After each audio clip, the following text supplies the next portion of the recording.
Happy Friday. I'm Tristan Winder in the News 2 streaming studio at the Morning Pulse here on this June 20th, 2025. We begin today with news that is developing here late this week from the Lincoln County Sheriff's Office. We begin with shortly after midnight earlier this week. This was back on the 16th. Deputies with the Lincoln County Sheriff's Office observed a vehicle at an extreme high rate of speed on Highway 30 driving through Sutherland. Deputies caught up to the vehicle, which was found to be traveling in excess speeds of 100 miles an hour, which was stopped near O'Fallon's Road and Highway 30. Before the deputy made contact with the driver, the vehicle sped away and a pursuit was initiated eastbound on Highway 30 at very high speeds. The vehicle turned south onto Front Road, where it accelerated past a semi and lost control. The vehicle struck a power pole and came to a rest in a residential area. The male driver was located in a patch of tall grass not far from the vehicle and identified and arrested on several charges, including willful reckless driving, criminal mischief, possession of a deadly weapon by a prohibited person, and illegal blood draw. Was completed at Great Plains Health and we're awaiting results at the Lincoln County Detention Center, which may lead to additional charges. Also out of the Lincoln County Sheriff's Office, late last week, deputies with the Lincoln County Sheriff's Office conducted a traffic stop on West 17th Street in North Platte. The driver of the vehicle, whose name is being withheld due to an ongoing investigation, admitted to deputies that there were illegal narcotics inside of the vehicle. A search of the vehicle provided 36.9 grams of confirmed methamphetamine. The driver was charged with possession of a controlled substance with intent to deliver. In statewide news here across the region, it's a breaking tragic story today as residents this morning are going through the damage at Garfield County Fairgrounds in the town of Burwell, home of Nebraska's Big Rodeo.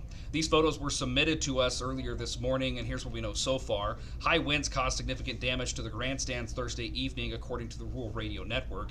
This was after the town already used federal funding to fix damage from storms back in May of 2022. We'll have more information on the recent storm damage throughout the day today, both on air and online, so keep it tuned and dialed up here to News 2. An 8-year study published in the Journal of Nature is raising concerns about the global food system. Researchers studied 6 crops, including corn, rice, and wheat, and found that for every 1 degree Celsius the world warms above pre-industrial levels, global food production drops by roughly 120 calories per person per day.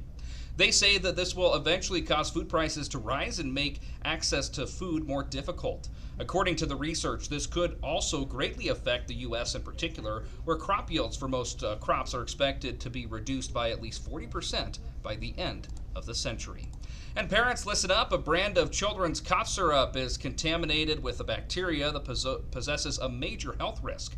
Little Remedy's honey cough syrup is under a voluntary recall. The FDA said that the bacteria can cause 2 types of foodborne illnesses. One can lead to nausea, vomiting, and stomach cramps within just a few hours of eating or drinking any contaminated food.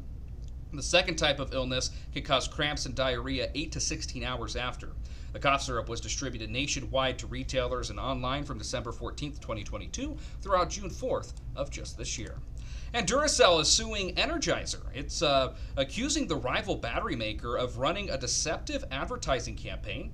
Duracell alleges that Energizer's new ad campaign falsely states its Energizer Max batteries outlast Duracell Power Boost batteries by 10%.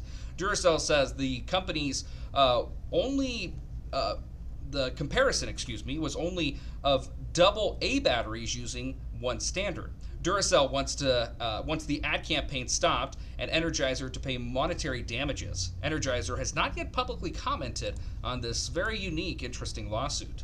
And lastly today, Amazon expects that its workforce of more than 1 million workers will shrink because of advances in artificial intelligence. The company's chief executive officer said that AI is increasingly capable of doing more jobs at Amazon.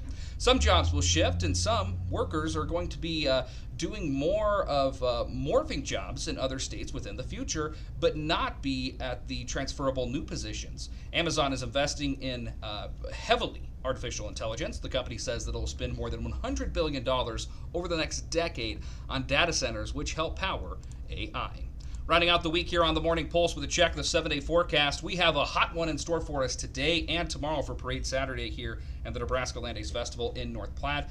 Triple digits for us today and tomorrow. A little bit of a cooler day on Sunday in the mid-90s, and then much cooler temperatures for us when we roll into next work week. And of course, can't rule out chances of severe activity when it comes to next week's forecast. For the latest details and developments on that, keep it tuned to the News 2 Severe Weather Center, again, both on air and online.